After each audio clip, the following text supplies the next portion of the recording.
And now, your Storm Team 18 forecast. Weather from where you live.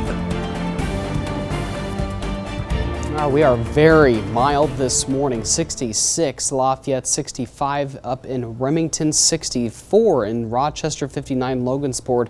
So mid 60s to upper 50s in some locations, but overall just very warm. We're entering kind of the warm sector of this low pressure system. We're going to increase that southerly wind.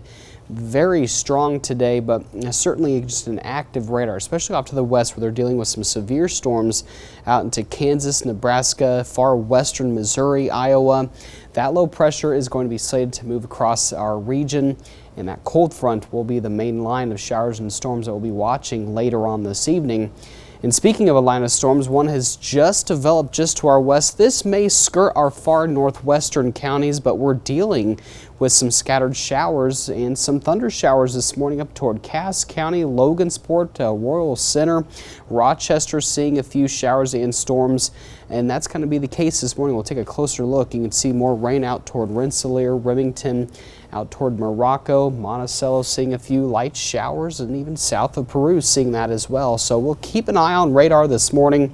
It's going to be the trend today. It's going to be kind of one of those days where we're going to be watching the radar, and you will need to also download that Storm Team 18 weather app to get that free radar, just to keep an eye on some of these storms that could be kind of stray in nature for this afternoon, this morning.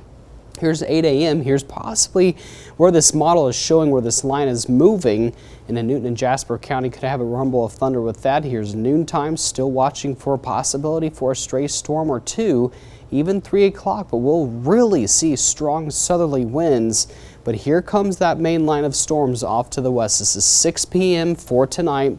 Notice how it kind of gains a little strength. Our western counties underneath the threat for maybe a strong storm or two, but damaging winds will be the main threat.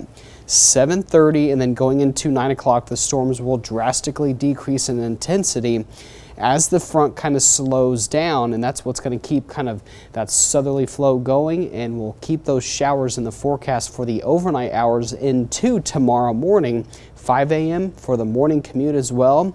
By the afternoon for Friday, we'll start to see the rain leave and move off to the east. Here's noontime for Friday, and then we'll see some peaks of sun here by Friday evening. So the Storm Prediction Center still has our far western counties underneath that level 1 risk for maybe some damaging winds with that line. So can't rule out an isolated stray storm throughout the day, but otherwise very windy. Gusts up to 50 miles per hour could be possible, but we'll get up to 82 by 6 o'clock with partly sunny skies tomorrow. Temperatures completely different. We'll wake up in lower 50s, upper 40s with those rain showers around, mostly cloudy. Then we'll see more sun peeking out here by 6 p.m. But we do have an elevated fire threat today just because of the very windy conditions and the low humidity that we do have with us. I'll highlight that in my blog post that I'll have up in a couple hours or so here throughout the morning show. By your 10-day forecast, we will cool down ultimately here for the weekend. 51 Saturday, 50 on Sunday. We'll have increasing clouds, may have a cold, frosty start Sunday morning, especially Monday morning. But high pressure takes care of our forecast for next week. 65 by Wednesday. Could see another system coming in by late this time next week, Joe. All right. Well, I still have